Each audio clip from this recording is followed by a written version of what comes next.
नमस्ते दोस्तों, ये रील मैं मीडिया के बंधुओं के लिए बना रही हूँ क्योंकि मैंने कुछ प्रोटेस्टर्स को जो कि गटर छाप अनैतिक अश्लील बिहेवियर सड़क पर बच्चों के सामने, बुजुर्गों के सामने, महिलाओं के सामने डिस्प्ले कर रहे थे, उसको नॉर्मलाइज करने से मना किया है कि we do not accept this in this society. हम लोग नहीं चाहते कि हमारे घर के बच्चों को कोई जो है अपनी अश्लील हरकतों से जो है टाइम से पहले सेक्सुअलाइज कर दे। हमारे घर के बुजुर्गों के सामने जो है हमें शर्मिंदगी महसूस कर, हम नहीं इस तरह का बिहेवियर एक्सेप्ट करते हैं, उसको नॉर्मलाइज नहीं होने देंगे।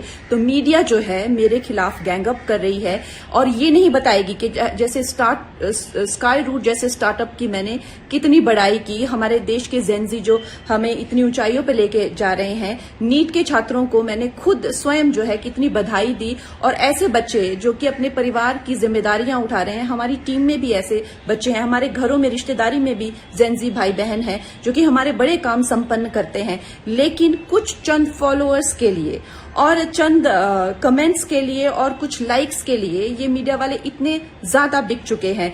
और मैं देख रही हूँ कि कुछ फेमिनिस्ट जो हैं वो एंकर्स कह लीजिए या पूरे एक बुलेटिन कर रहे हैं और मुझे सिखा रहे हैं कि Kangana, why should these women have the burden of dignity और डिसिप्लिन। हम लोग मिलेनियल वुमेन पे इतना प्रेशर था to be dignified and to be disciplined, why do we have to give that burden to this generation. Excuse me, क्या आप अपनी बेटी को ऐसा सिखाएंगे?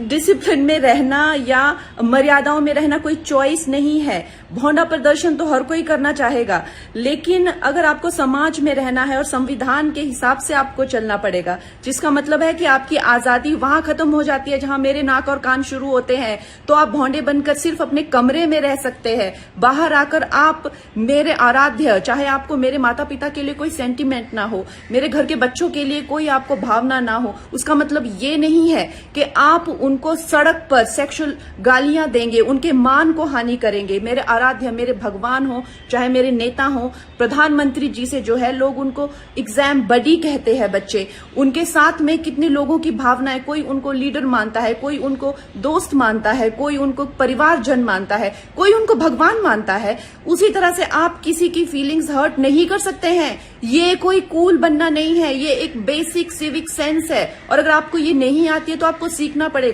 आप ये फेमिनाजी से प्रभावित मत होइए, अपनी जिंदगी बर्बाद मत करिए। इस भौंडेपन को सिर्फ और सिर्फ आप अपने कमरे में डिस्प्ले कर सकते हैं, बाहर जाके आपको मर्यादा में रहना पड़ेगा ना, या आप वर्क प्लेस से निकाल दिए जाओगे। आप कभी भी कोई संबंध, परिवार वाले भी आपको भौंडापन नहीं झेलेंगे, तो आपके सामने एक डेड एंड के सिवाय अंधकार वाली जिंदगी हो जाएगी। वैसे अगर देखा जाए तो साइंस भी कहती है कि ह्यूमन लाइफ का जो पर्पस है वो एवोल्यूशन है, और शास्त्र भी कहते हैं कि आप पुरुषोत्तम जो सर्वश्रेष्ठ है पुरुषों में, उस एवोल्यूशन की तरफ जाइए। लेकिन ये फेमिनाजी आपको सिखा रही है कि आप एनिमलिस्टिक जाइए और आप अपने गले में ऐसा, मतलब आपके गले में पट्टा डाल रहे हैं कि आप एनिमल बनिए, आप एनिमल टेंडेंसीज जो है वो डिस्प्ले कीजिए और बिल्कुल आउट ऑफ कंट्रोल हो जाए, भौंडे हो जाए, ताकि आप जेल में पहुंचे। आपको डिसाइड करना है कि आपको कौन अच्छे से गाइड कर रहा है और कौन आपको सही दिशा बता रहा है।